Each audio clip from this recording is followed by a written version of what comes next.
哇！你睇下呢個湖景犀利到啊，300畝嘅大湖啊，再加埋4公里嘅環湖棧道添嚇。今日同大家講嘅呢，就係呢個錦繡國際花城嗱，環境好優美啊，價錢呢同樣好美麗嘅啊，而且呢仲送埋你全屋嘅家私電器，自己攞嚟住嘅話，咁其實真係好正㗎喎嚇。不過呢唔使心急落決定嚇，佢有少少點呢，阿慧都要同大家講清楚，睇下大家接受得到嘅。好，同阿慧點個讚啦，跟住同大家繼續講落去。錦繡國際花城咧，咁就位於中山坦洲呢個位置嘅，咁建築面積咧去到咗260萬平方米，容積率3.0，總共咧有48棟嘅高層啊。咁目前咧在售4期嘅4區，面積咧就有89嘅3房，咁住10708嘅4房，同埋135嘅大4房啊。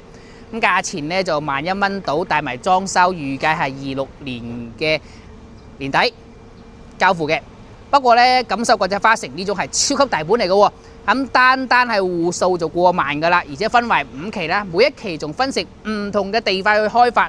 目前咧都賣到咗4期嘅4區噶啦，呢度咧都算係成個項目嘅一個尾貨嚟嘅。不過咧，其實選擇上邊好多都貨得揀嘅。OK。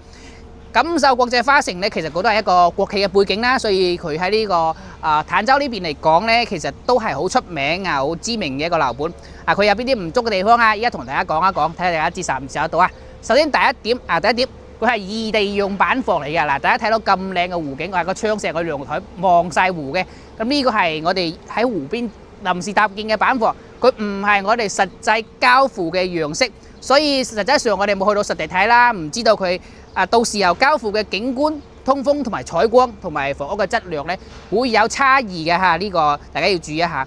第二個交付嘅時間會有啲耐，我哋項目咧要去到26年底交付啦，咁依家係25年中，即係仲有年幾嘅時間嚟嘅。咁如果係心急入住嘅，想要睇現樓嘅求穩陣嘅，咁你要注意一下呢一個係期樓大家要注意一下。第三點咧，咁就係唔係所有戶型都可以望到湖，一定要仔細確定清楚先嚇。呢個單位望唔望到湖，你先至落決定嚇。因為你示範單位全部望到湖，但係我實質上咧交付嘅時候會有差異嘅，睇翻唔同嘅棟數同埋唔同嘅戶型朝向都有關係嘅。OK， 第四點，咁佢個位置咧會稍微有少少遠嚇。點講遠咧？即係會離市中心咧會有一定距離嘅。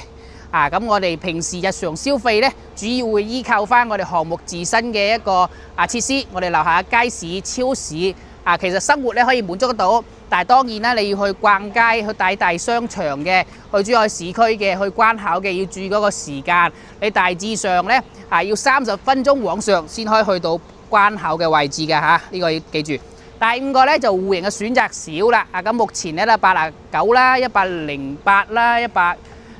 呢幾個15啦、135啦呢啲咁即係其實3房到4房嘅單位有得揀嘅啫。OK， 咁講翻轉頭咯噃，呢一個項目最大嘅優勢都係呢個生態湖景呢個環境靚，咁大個盤咧喺坦洲其實好少見嘅。跟住呢個價錢咧亦都係非常之抵，仲帶埋全屋家私家電添。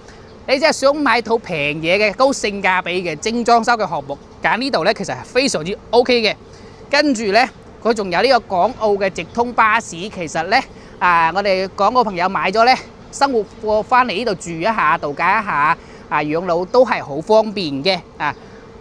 跟住咧你攞嚟住自住、攞嚟養老係 OK 嘅，投資咁咧就冇乜必要啦，因為佢個項目體量太大啦。